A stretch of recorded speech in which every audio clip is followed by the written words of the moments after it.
तो आज हम रैबिट बनाएंगे। तो रैबिट के लिए हम सबसे पहले फेस से शुरू करेंगे। तो ऊपर की तरफ इस तरह लाइन खींचेंगे और फिर नीचे की तरफ ऐसे लाइन को नीचे की तरफ इसी के बराबर ले आएंगे।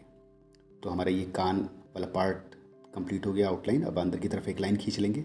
अब लेफ़्ट साइड आते हैं तो लेफ़्ट साइड की ओर भी हम इस तरह से लाइन ऊपर की तरफ खींचेंगे और नीचे की तरफ हम इसको ऐसे ले आएंगे।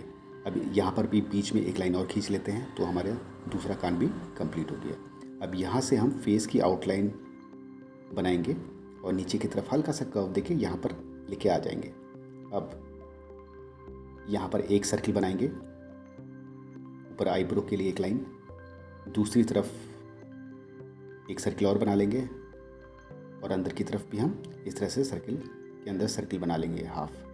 अब नोज़ वाला पार्ट बना लेते हैं। नोज़ वाले पार्ट से नीचे की तरफ राइट साइड की तरफ कर्व, लेफ़्ट साइड की तरफ भी हम इस तरह से कर्व लाइन खींच लेंगे। अब नीचे की तरफ इस तरह से कर्व लाइन।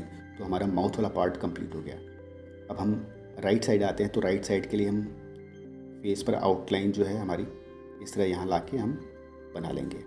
अब चेस्ट वाले पार्ट पर आते हैं तो चेस्ट वाले पार्ट के लिए इस तरह से लाइन खींचेंगे और यहाँ तक ले आएंगे। अब राइट साइड हम आ जाते हैं तो राइट साइड में भी हम इसी तरह लाइंस बनाएंगे और इसको हम यहाँ पर नीचे की तरफ ला के ऐसे मिला लेंगे।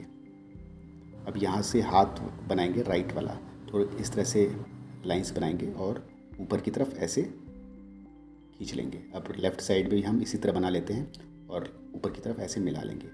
अब यहाँ पर आते हैं, यहाँ से हम एक लाइन खींचेंगे कर्व, उसके बाद फिर एक लाइन यहाँ से हम खींच लेंगे ऊपर की ओर और यहाँ से हाफ सर्किल हम ऐसे बना लेंगे। अब यहाँ पे भी लेग वाला पार्ट बना लेते हैं, पैर वाला, और इस तरह से लाइन खींच के सीधी एक लाइन खींचेंगे और पीछे की ओर हम इस तरह से लेके जाएंगे। वो ऊपर आ जाते हैं। ऊपर इस जगह से हम ऐसे कर्व लाइन बनाएंगे और यहाँ पर नीचे की ओर हम लाके इसको मिला लेंगे सी लाइन से। अब लेफ़्ट साइड आते हैं तो लेफ़्ट साइड में इस तरह से कर्व लाइन खींचेंगे और उसके बाद पैर वाला पार्ट जो है लेग वाला ऐसे बना लेंगे और यहाँ पर मिला लेंगे। अब पीछे की तरफ इस जगह पर आते हैं तो यहाँ पर हम टेल बनाएंगे, तो इस तरह से हम शेप बना लेंगे। अब यहाँ पे इस तरह से लाइन बनाएंगे ग्रासेस के लिए राइट साइड की ओर। अब लेफ़्ट साइड की ओर आते हैं तो लेफ़्ट साइड भी हम इसी तरह बना लेंगे ग्रासेस के लिए। अब ऊपर वाला आईब्रो कंप्लीट करके अंदर की तरफ हम आई वाला पार्ट जो है उसको डार्क कर लेंगे। अब लाइंस बना लेते हैं इस तरह से लेफ़्ट साइड और राइट साइड।